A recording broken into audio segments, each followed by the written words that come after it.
Good morning, boys and girls. Today, I would like to read you the story, The Little House, Her Story, by Virginia Lee Burton.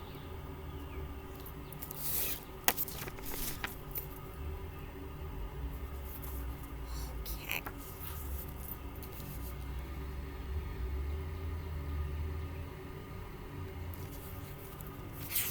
All right. The Little House, Story and Pictures by Virginia Lee Burton. All right. Once upon a time, there was a little house way out in the country. She was a pretty little house, and she was strong and well built. The man who built her so well said, "This little house shall never be sold for gold or silver, and she will live to see our great great grandchildren's great great grandchildren living in her."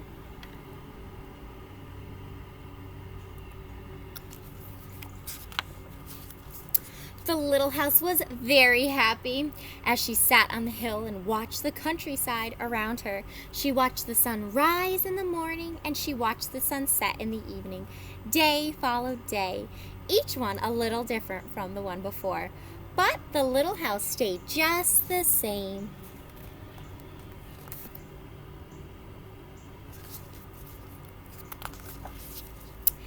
In the nights, she watched the moon grow from a thin new moon to a full moon, then back again to the thin old moon. And when there was no moon, she watched the stars. Way off in the distance, she could see lights of the city.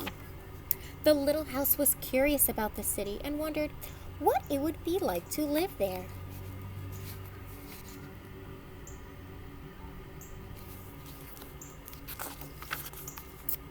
Time passed quickly for the little house as she watched the countryside slowly change with the seasons. In the spring, when the days grew longer and the sun warmer, she waited for the first robin to return from the south. She watched the grass turn green. She watched the buds on the trees swell and the apple trees burst into blossom. She watched the children playing in the brook.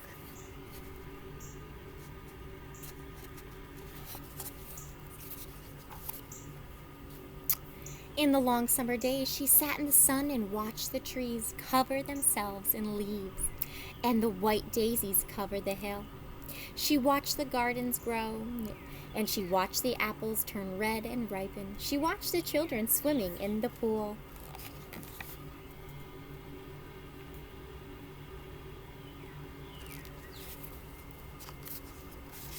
In the fall, when the days grew shorter and the nights colder, she watched the first frost turn the leaves bright yellow, orange, and red. She watched the harvest gathered and the apples picked. She watched the children go back to school.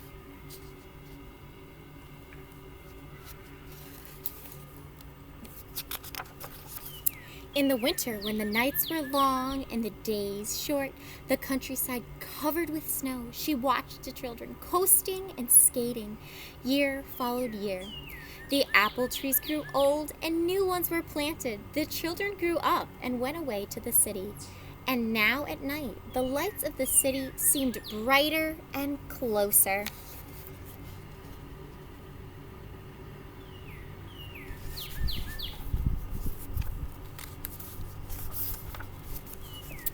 One day, the little house was surprised to see a horseless carriage coming down the winding country road. Pretty soon, there were more of them on the road and fewer carriages pulled by horses. Pretty soon came along surveyors and surveyed a line in front of the little house. Pretty soon along came a steam shovel and dug a road through the hill covered with daisies. Then some trucks came and dumped big stones on the road. Then some more trucks came with little stones. Then some trucks with tar and sand. And finally, a steamroller came and rolled it all smooth. And the road was done. What are they making, boys and girls? Right, they're making a road. I wonder where that road goes. Now the little house watched the trucks and automobiles go back and forth to the city. Gasoline station, roadside stands, and small houses followed the new road. Everyone and everything moved much faster than before.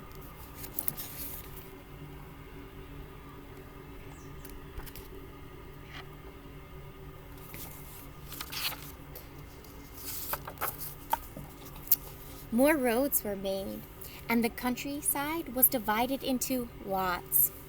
More houses and bigger houses, apartment houses and tenement houses, schools, stores, and garages spread over the land and crowded around the little house. No one wanted to live in her and take care of her anymore.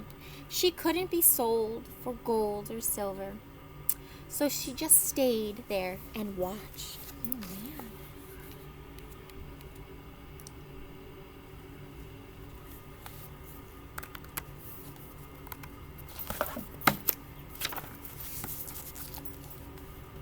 Now it was not so quiet and peaceful at night.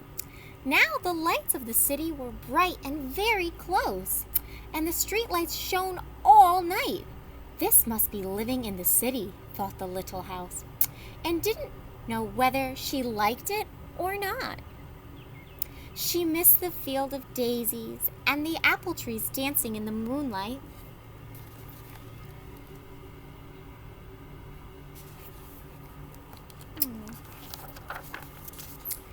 Pretty soon there were trolley cars going back and forth in front of the little house. They went back and forth all day and part of the night. Everyone seemed to be very busy, and everyone seemed to be in a hurry.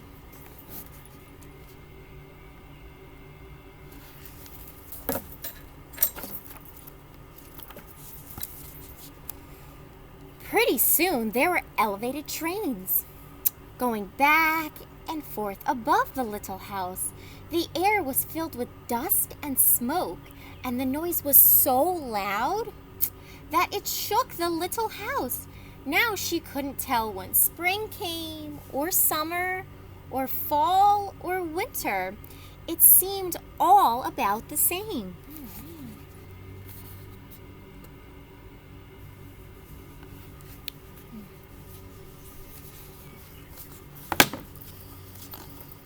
Pretty soon, there was a subway going back and forth underneath the little house.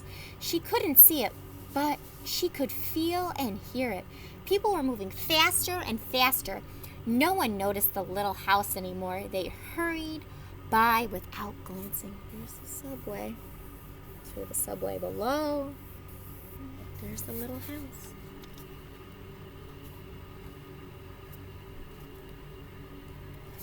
Oh man, do you think the little house is very happy? Pretty soon, they tore down the apartment houses and tenement houses around the little house and started digging big cellars, one on each side. The steam shovels dug down 3 stories on one side and 4 stories on the other side. Pretty soon, they started building up. They built up 25 stories on one side and 35 stories on the other.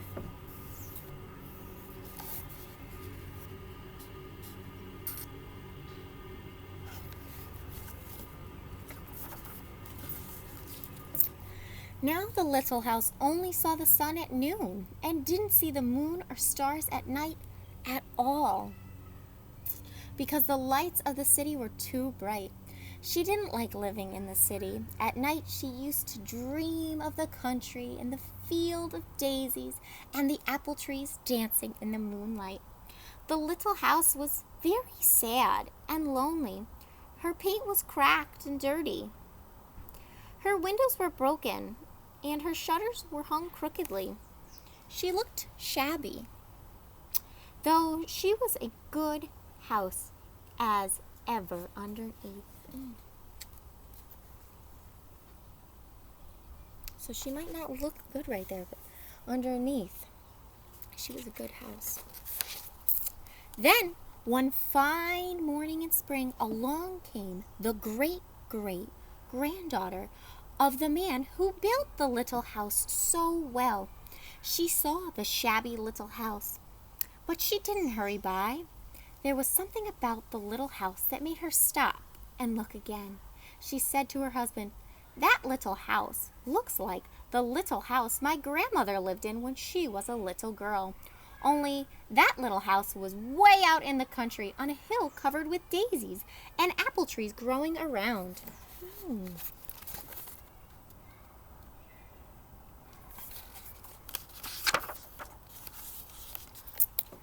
They found out it was the very same house, so they went to the movers to see if the little house could be moved. The movers looked the little house all over it and said, "Sure, this house is good as ever. She's built so well we could move her anywhere." So they jacked up the little house and put her on wheels. Traffic was held up for hours as they slowly moved her out of the city.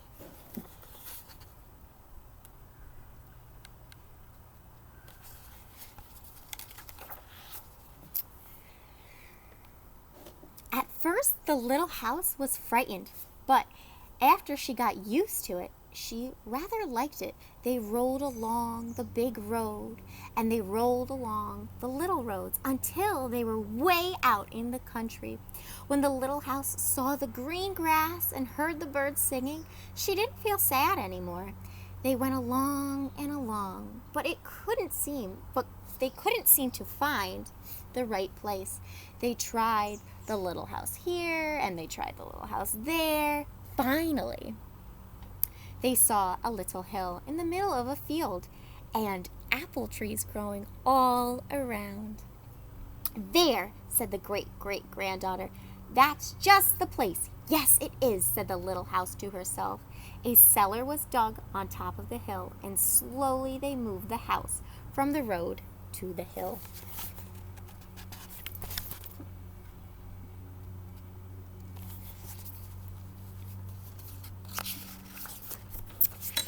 The windows and shutters were fixed, and once again they painted her a shade of pink. As the little house settled down on her new foundation, she smiled happily. Once again she could watch the sun and the moon and the stars.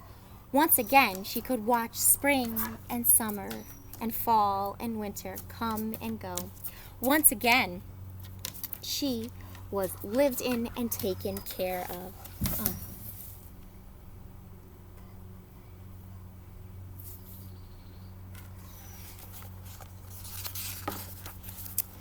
Never again would she be curious about the city.